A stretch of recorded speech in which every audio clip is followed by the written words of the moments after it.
Fernanda Manhota, mais uma vez conosco, aqui nossa analista de internacional na tela.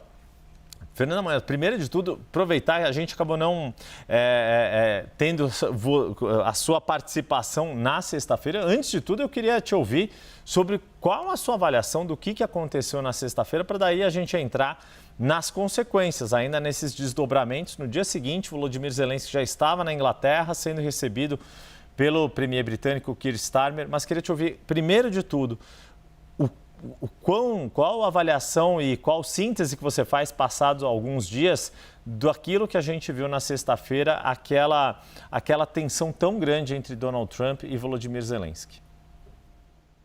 Olha, Yuri, em primeiro lugar, eu diria que o encontro, ele, claro, foi muito para além do que todos nós esperaríamos e muito fora da curva, mesmo no que se refere a líderes americanos lidando com seus piores adversários. A gente, por exemplo, nunca viu nada parecido, mesmo em épocas em que, por exemplo, nós tínhamos interações, né, do lado, por exemplo, entre os Estados Unidos de George Bush e lideranças do Iraque, por exemplo, em plena guerra, né? Então, aquilo realmente fugiu a todos os padrões, escandalizou todo mundo, isso tudo já está dito. Mas me parece que foi um pouco superestimado em relação àqueles que imaginavam que esse encontro seria um encontro tranquilo. Ele não tinha nenhum indício de que seria um encontro tranquilo. Muito se dedicou nas vésperas a falar sobre a assinatura de um acordo envolvendo minerais raros, terras raras, minerais críticos, e isso parecia se, de alguma forma, ocupar de toda a base dessa reunião, mas no final das contas a gente não pode esquecer que a deterioração da relação entre Zelensky e Trump já vinha de outros carnavais, aliás, antes até da reeleição do Trump e da guerra da Ucrânia. Não se pode deixar de lembrar que durante a primeira tentativa de impeachment do presidente Trump, o Zelensky era uma figura pivotal naquela época, quando Trump tentou forçar Zelensky, naquele contexto de embate contra o filho de Joe Biden, a trazer à tona informações dos negócios de Hunter Biden na Ucrânia, que, por sua vez, ajudariam politicamente Trump dentro dos Estados Unidos. Então, para além da Ucrânia, da guerra, de todos os desdobramentos do cessar-fogo, essa é uma relação que já vem de outros carnavais com muita deterioração. Nesse sentido, não foi uma surpresa absoluta. O tom foi desajustado, foi aquilo tudo que a gente viu, mas não era uma surpresa.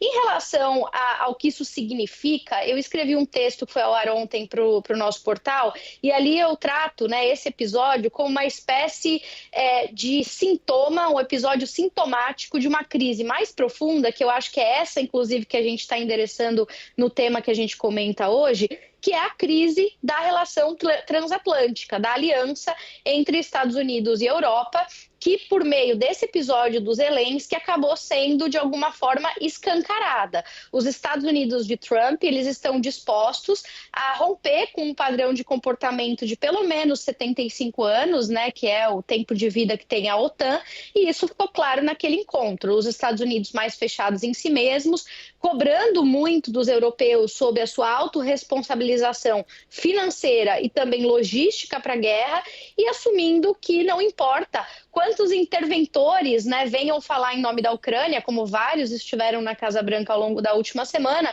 no final das contas ele vai fazer o que for mais conveniente da sua perspectiva. Desculpa, a gente escuta Fernanda, muito aqui nos Estados Unidos, Yuri.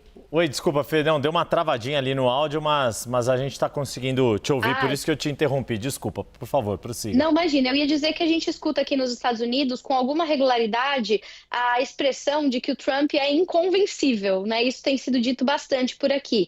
Então, imaginar que meia dúzia de lideranças europeias viajando a Washington, como aconteceu com esses que estão em tela, né? Macron, primeiro-ministro britânico, e que logo depois a visita de Zelensky celebraria uma troca de posição, era querer demais, né? Então, acho que esse é o balanço que eu faço. Eu faço um balanço de que foi algo fora da curva, algo que rompeu com os padrões da diplomacia americana, que funciona como um sintoma dessa crise transatlântica mais profunda e que celebra, ou pelo menos, né, coloca uma pá de cal numa relação que já vinha muito ruim de outros carnavais, Yuri.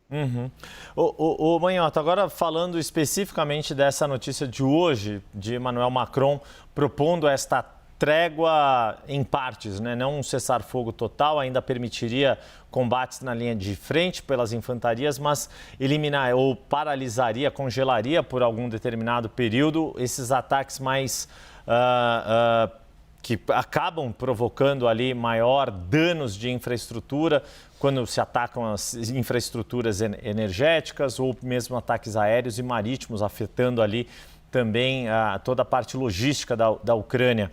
Qual é a possibilidade disso ser verossímil, de se ter uma aceitação desse tipo de pacto neste atual momento, quando Vladimir Putin parece estar com a faca e o queijo na mão, contando com o que aparenta ser uma aliança com o outro ponto fundamental dessa conversa, que são os Estados Unidos. O quanto a Europa teria condições de persuadir a Rússia a aceitar um cessar-fogo desse tipo? Pois é, Yuri, eu sei que você está sofisticadíssimo e acabou de citar o gênio Ferreira Goulart, então quem sou eu para trazer a referência muito mais mundana que eu vou fazer agora?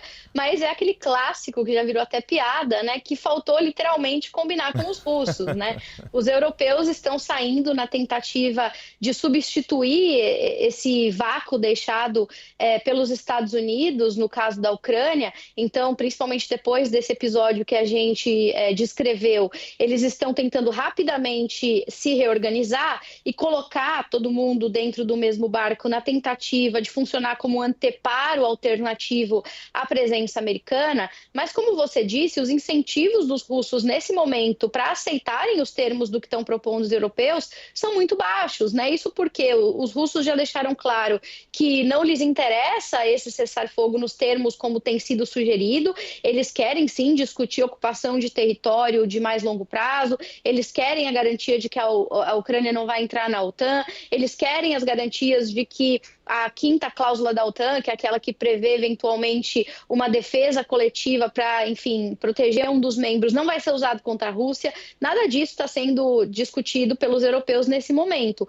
Um momento que, na verdade, está sugerindo um passo ainda anterior. Quer dizer, a gente está discutindo se a OTAN vai ter futuro, né? Esses dias o Elon Musk mesmo, que a gente sabe que tem um papel privilegiado no governo Trump, chegou a interagir nas redes sociais sugerindo que os Estados Unidos deveriam deixar a ONU e a OTAN.